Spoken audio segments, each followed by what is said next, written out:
Tangkap kabajamtoota daawwattoota keenya oduu ijoo guyyaa kanaa isinitti himaa aan Usmaan Baay'ootiin. Waraanni Eertiraa Oromiyaa keessatti bobbaafamanii jiraachuu waraanni bilisummaa Oromoo ibseera. Yakka waraanaan himatamaa kan jiru waraanni Eertiraa bobbaa isaa Itoophiyaa Tigraay qofatti osoo hin taane Oromiyaa keessatti illee babal'isee akka jiru waraanni bilisummaa Oromoo hubachiise. Ajajaan olaanaa waraana bilisummaa Oromoo waraanni Eertiraa kumaatamatti lakkaa'aman Oromiyaa keessatti bobbaafamu ragaa qabatamaa qabna jedheera. Kibxata darbee bitootessa 30 barkoom 2020 takka waraanni Eertiraa fi Itoophiyaa wal ta'uudhaan lixa Oromiyaa bobba'uun uummata nagayaa haleeluu irratti akka argaman ibsa waraanni bilisummaa Oromoo.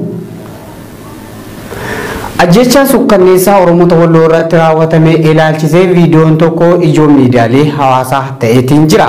Viidiyoon gurmuu dargaggoota miidhamtoota Oromoo Walloo magaalaa Shawaaroobiititti haala sukkanneessaa ta'een fixan kanaan mootummaa fi miidiyaalee mootummaa callisuu yoo filatan fuulli miidiyaalee hawaasaa gocha kana jabeessanii balaaleffachuun miidiyaalee addunyaa kan idileetti iyyataa jiran.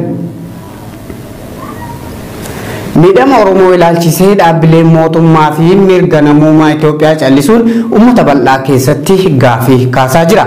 Itoophiyaa keessatti Oromoon sagalee dhabee jira jechuun komiileen dhagahamaa jiru.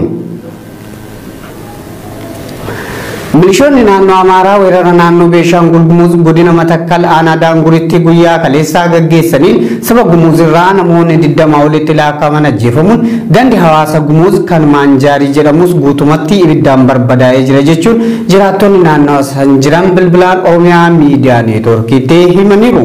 Akka maddeen keenya jedhanitti gochi sukkanneessaan kun wayitii uummata irratti qaamota finxaaleeyyii naannoo Amaaraatiin raawwatamu raayyaan ittisa biyyaa kan achi jirus dhaabbate ilaalaa ture. Yeroo Gumuuzonni aggaamii kana ofirraa qolachuu yaalii godhan ammoo waraanni mootummaa milishaa naannoo Amaaraa cinaa goruun Gumuuzota irratti miidhaan akka gahu haala mijeessaa ture jechuun kanneen taatee kana itti dhiyeenyaan hordofaa jiran ibsaniiru. Gama biraatiin maqaa shanee jedhuun ajjeechaan Oromoota Matakkal aanaa Gaaleessaa jiraatan irratti waraana federaalaatiin raawwatamaa jirus hammaatee itti fufee akka jiru maddeen ibsaniiru. Leelliftoonni sirna nafxanyaa kanneen godina Matakkal Paawii Gilgal Balasii fi naannoo san jiraatan alaabaa lumuxii qabachuudhaan guyyaa har'aatis hiriira bahanii raayyaan ittisa biyyaa kun godinicha jiru nu keessaa haa ba'u Liyyuu Haayiliin naannoo Amaaraa nuuf haa seenu jechuun dhaadannoo dhageessisaa akka turan jiraattonni odeessa kana nuun gahan himaniiru. Hidhaa fi dararaan kaadiroota humnaan biyya bulchaa jiruun uummata irratti raawwatamaa hammaatee itti fufee jira jechuun qeerroon magaalaa Burraayyuu Oromiyaa miidiyaa neetwoorkiitti himani. Akka dargaggoonni bilbilaan OMN'f yaada kennan kunneen jedhanitti namootuma yeroo sirna bulchiinsa mootummaa wayyaanee taayitaa gubbaa taa'uudhaan Oromoo hidhuu fi ajjeesaa turanitu ammallee bifa jijjiirachuudhaan aangootti deebi'anii nu miidhaa jiru jechuun komii qaban ibsaniitiin jiru. Sababa mootummaa irratti fincila kaasaa jirtan jedhuun magaalaa Burraayyuu bakka Kattaa jedhamutti namoonni hedduun hidhamanii dararamaa jiran jechuun dargaggoonni kunneen dubbataniiru. Suudaan keellaa guddaa Itoophiyaadhaan wal quunnamsiisu kan Matammaa fi Gallaabaat gidduutti argamu yeroodhaaf cuftee jiraachuu Suudaan Tiriibuun gabaaseera. Sababni cufamuu keellaa kanaatis haleellaa milishoonni Itoophiyaa kamisa darbee hojjettoota gumruukaa Suudaan irratti raawwataniin miidhamuu qondaalota gumruukaa Suudaan lamaatiin kan wal qabatu yoo ta'u kan hordofeetti sanbata xiqqaadhaan gaddaa ebla 3 barkoom 2020 takkarraa eegaluun Suudaan xurree biyyoota lameen wal quunnamsiisu kana cufuusii beeksifteetiin jirti. Keellaan Matammaa fi Gallaabaat gidduutti argamu kun wal quunnamsiiftuu geejjiba lafarraatiin meeshaaleen daldalaa hedduun keessa darbuun Suudaan irraa gara Itoophiyaa akkasumas Itoophiyaa irraa gara Suudaan ittiin geeffamudha. Akka gabaasa Suudaan Tiriibuun kanatti rakkoo dhalate kana furuu fi daangaa cufame banuudhaaf qondaalonni Suudaanii fi Itoophiyaa koreen nageenyaa kan dhimma kanaaf gama lamaan irraayyuu hundaa'e sanbata darbee wal arguun marii gaggeessanii akka turanis ibsameetiin jira. Ijoo keenya xumuraatiin balaa lolaa fi sigalafaa dilbata kaleessaa Indooneeziyaa fi Baha Tiimoor mudateen namoonni 55 du'uun kanneen 42 ta'an achi buuteen isaanii akka dhabame gabaafameera. Biyyoota Baha Eeshiyaa kanneen ollaa ta'an kanatti rooba cimaa roobeen bishaan hidharra dhangala'uun manneen kumaatamaa fudhatee jira jedha gabaasni BBC.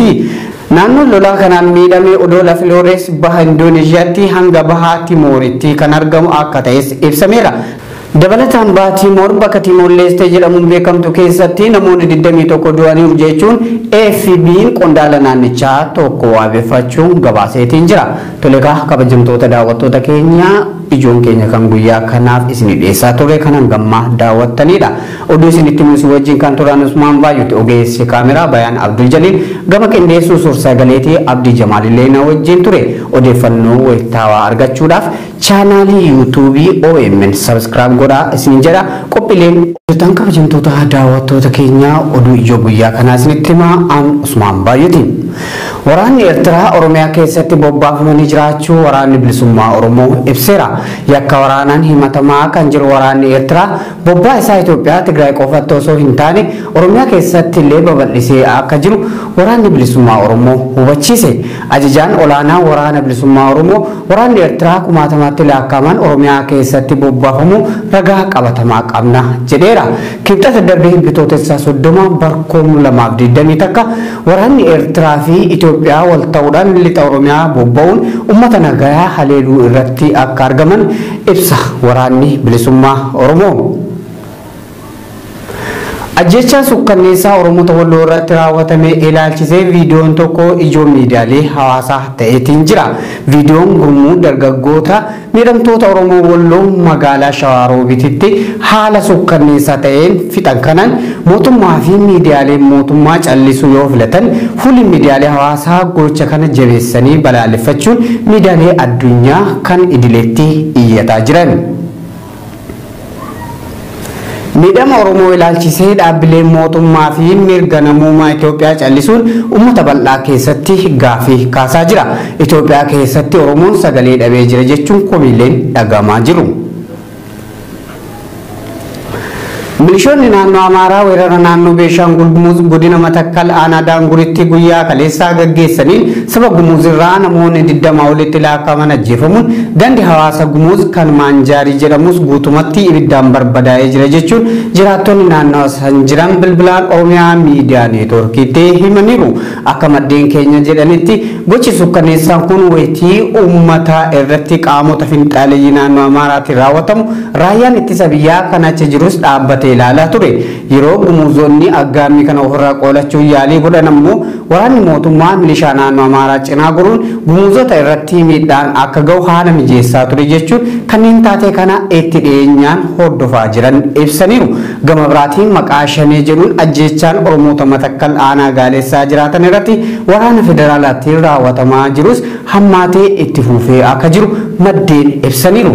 Leelliftoonni sirna nafxanyaa kanneen godina Matakkal Paawii Gilgal Balasii fi naannoo san jiraatan alaabaa lumuxii qabachuudhaan guyyaa har'aatis hiriira bahanii raayyaan ittisa biyyaa kun godinicha jiru nu keessaa haa ba'u, Liyyu Haayiliin naannoo Amaaraa nuuf haa seenu jechuun dhaadannoo dhageessisaa akka turan jiraattonni odeessa kana nuun gahan himaniiru. Hidhaa fi dararaan kaadiroota humnaan biyya bulchaa jiruun uummata irratti raawwatamaa hammaatee itti fufee jira jechuun qeerroon magaalaa Burraayyuu Oromiyaa miidiyaa neetwoorkiitti himani.